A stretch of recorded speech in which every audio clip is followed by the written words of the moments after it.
नमस्कार, मैं डॉक्टर निर्मला जोशी, बाल रोग विशेषज्ञ। आज मैं बात करने जा रही हूँ non communicable diseases in children. ये नॉन कम्युनिकेबल डिजीज़ क्या होती है? ये वो बीमारी होती है जो कि एक बच्चे से दूसरे बच्चे को नहीं होती है, वो अपनी पर्सनल प्रॉब्लम होती है। तो आजकल की सिनेरियो में जो आजकल की लाइफ स्टाइल है, खान पान है, उसमें ये बीमारियां बच्चों में बहुत बढ़ रही हैं और जिसे हम रोक सकते हैं। तो मैं इस बीमारी के बारे में जानकारी देने के लिए उपस्थित हुई हूँ। ये बीमारियां कौन कौन सी हैं? सबसे नंबर 1 पे है कार्डियोवैस्कुलर डिजीजेस, हार्ट डिजीजेस, जिसमें कि ब्लड प्रेशर वगैरह बढ़ जाता है बच्चों का। नंबर 2 पे है पल्मोनरी डिजीजेज, यानी कि सांस की कुछ प्रॉब्लम्स होती हैं जैसे एस्थमा वगैरह, ये सब नॉन कम्युनिकेबल डिजीज में आता है। और तीसरे नंबर पे आता है ओबेसिटी, यानी कि मोटापा। विश्व में हमारे भारतवर्ष को ये कहा गया है कि मोटापे का कैपिटल बनने वाला है आने वाले समय में। तो हर 5 में से 1 बच्चा मोटापे का शिकार है, तो ये भी एक बीमारी है। इसके अलावा कैंसर, जो कि आजकल के सिनेरियो में बच्चों में बहुत ज़्यादा बढ़ रहा है। और इसके अलावा अगर हम बात करें, बहुत सारी ऐसी बीमारियां हैं जैसे कि मेंटल डिप्रेशन, टेंशन। आप सुनते होंगे ना कि फलां बच्चे ने अपने घर में ये कर दिया, फलां बच्चे ने सुसाइड कर लिया या किल कर दिया या कोई क्राइम करके आ गया। तो ये सब मेंटल डिसऑर्डर्स की वजह से ऐसा हो रहा है। इसके अलावा कुछ बीमारियां जो नॉन कम्युनिकेबल हैं, जैसे लड़कियों में PCOS, आपने नाम सुना होगा, पॉलीसिस्टिक ओवरी डिजीज़। ये सब बीमारियां आपकी नॉन कम्युनिकेबल डिजीजेज हैं और बढ़ती चली जा रही हैं। इसके अलावा बहुत सारी बीमारियां हैं, जैसे कि अगर आपको स्ट्रेस हो गया तो आप स्ट्रेस में हैं तो आप डिप्रेशन का शिकार हो सकते हैं। आप चिड़चिड़े हो गए, आपने घर का माहौल ख़राब कर दिया, और एक बच्चा अगर ख़राब माहौल का हो जाएगा, वो परेशान रहेगा तो पूरा परिवार परेशान रहेगा। तो इन सब बातों को ध्यान में रख के हम लोग आज बात करेंगे। अच्छा, अभी जिस तरह से मैंने आप लोगों से बात करी कि NCDs कौन कौन सी बीमारियां हो सकती हैं, मतलब नॉन कम्युनिकेबल डिजीजेस। अब हमें बच्चों को क्यों सेलेक्ट कर रहे हैं, क्यों रोकना चाहते हैं? इसके पीछे एक सबसे इम्पॉर्टेंट कारण ये है कि बच्चे ही एक ऐसी जनरेशन है जिनको कि अभी बड़ा होना है और बड़े होकर के बहुत कुछ करना है, और हम उनको कंट्रोल में भी रख सकते हैं अपने।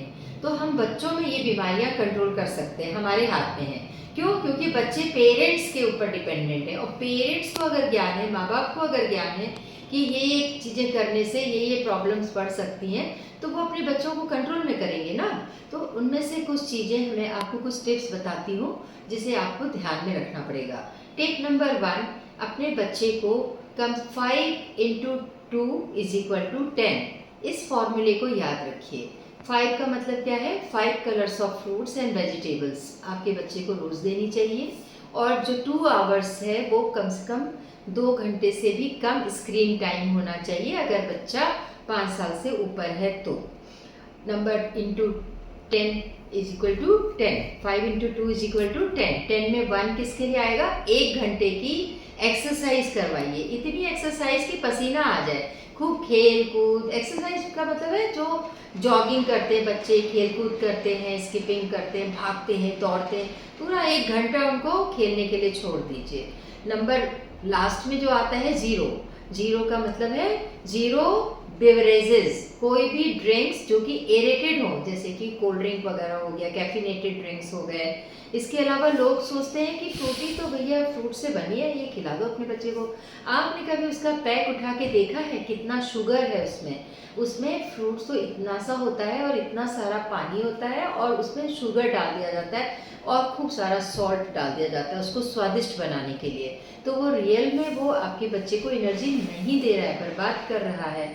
All the sugary drinks. इसके अलावा कभी आप देखिए मट्ठा लीजिए बाहर से, उसमें भी आप देखिए कितना सारा नमक होता है, मसाले होते हैं तरह तरह के, और कितने सारे प्रिजर्वेटिव्स पड़े रहते हैं, क्योंकि वो तो महीनों पड़ा रहता है ना स्टोर्स वगैरह में। इस वजह से ये भी हमें अवॉइड करने हैं। तो 5 2 जा 10, एक ये फॉर्मूला पेरेंट्स को याद रखना है और बच्चों को भी बताना है। अब हम सबसे बड़ी बात बताने जा रहे हैं आपको कि हमें भी तो सुधारना है अपने आप को। पेरेंट्स को खुद को संभालना पड़ेगा। जब पेरेंट्स खुद को संभालेंगे तभी तो बच्चे सुधरेंगे। तो आपको क्या करना है, अपने घर में एक area mobile free zone declare कर देना है। उस एरिया में कोई भी अपना मोबाइल लेके नहीं आएगा, खासतौर से मम्मी पापा और एडोलेसेंट बच्चे।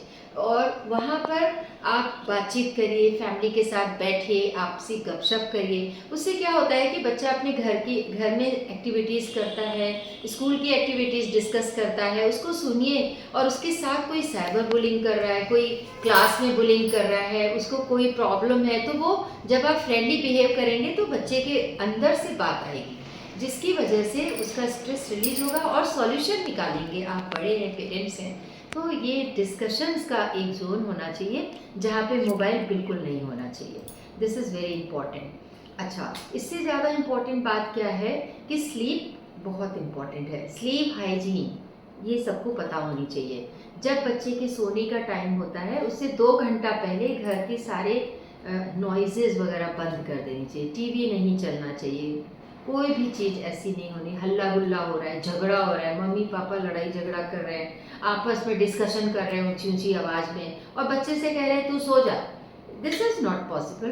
तो ये चीज़ें नहीं होनी चाहिए। और 1 घंटा पहले बच्चे को कोई सा भी शुगरी ड्रिंक, ये सब कैफिनेटेड ड्रिंक, कुछ लोग चाय दे देते हैं, कॉफ़ी देते हैं, मतलब बड़े बच्चे, एडोलेसेंट बच्चे, ये सब नहीं देना है।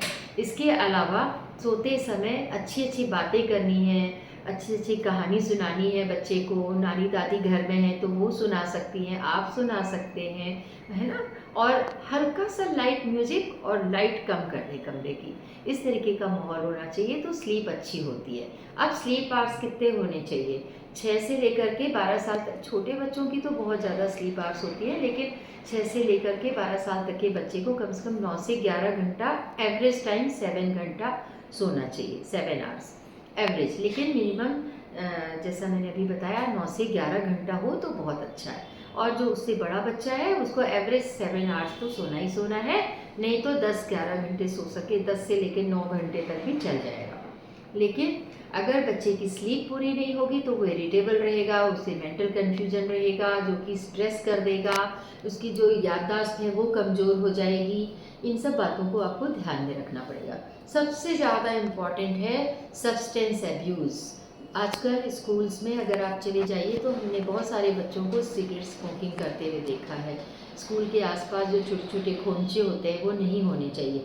अपने बच्चों को स्मोकिंग के बैड इफ़ेक्ट्स बताइए। अगर बच्चा स्मोकिंग शुरू कर देगा तो उसके ब्रेन की नर्व्स डैमेज हो जाएंगी और वो फ्यूचर में डेवलप नहीं कर पाएंगी, और उसका डेवलपमेंट, ब्रेन का डेवलपमेंट वहीं पे रुक जाएगा। इसके अलावा आजकल एक और फैशन है कि बर्थडे होता है तो शैम्पेन की बॉटल खुलती है बच्चों की, जो एडोलसेंट बच्चे होते हैं, 8, 9, 10, 11, 12 के बच्चे हैं ना, और जिसकी वजह से धीरे धीरे फिर उनको अल्कोहल की भी आदत लग जाती है। तो वो भी आपके बच्चे के ब्रेन को डेड कर देता है, डैमेज कर देता है, उसकी सेल्स को बर्बाद कर देता है। तो उसका मेंटल डेवलपमेंट कैसे होगा बताइए? 25 साल तक तो ब्रेन का डेवलपमेंट होता है, क्या बात आपको पता है? इसी वजह से हमारा ये कहना है कि पेरेंट्स अगर फ्रेंडली रहेंगे बच्चे के साथ तो ये सब चीज़ें नहीं होंगी। तो आपको इन सब बातों को ध्यान में रखते हुए आगे बढ़ना है। यदि आपको मुझसे कुछ सवाल पूछने हैं तो आप कमेंट बॉक्स में पूछ सकते हैं। I am always ready there. Thank you, नमस्कार।